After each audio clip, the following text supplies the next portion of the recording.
How to export in CapCut PC. So first things first, you're gonna head over to your CapCut timeline, the editing section right here. You're gonna make sure that in the timeline you have imported up the video that you want to be exporting. You're gonna take a quick review and finalize everything. You can also add in your favorite edits and effects that you want to make. And once everything is ready to go, once you're done and once you're sure about everything, you're gonna look up into the transitions and captions.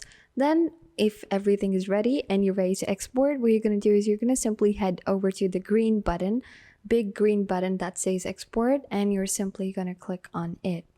Now, once you click on it, it's going to open up another drag and drop big new menu like this one.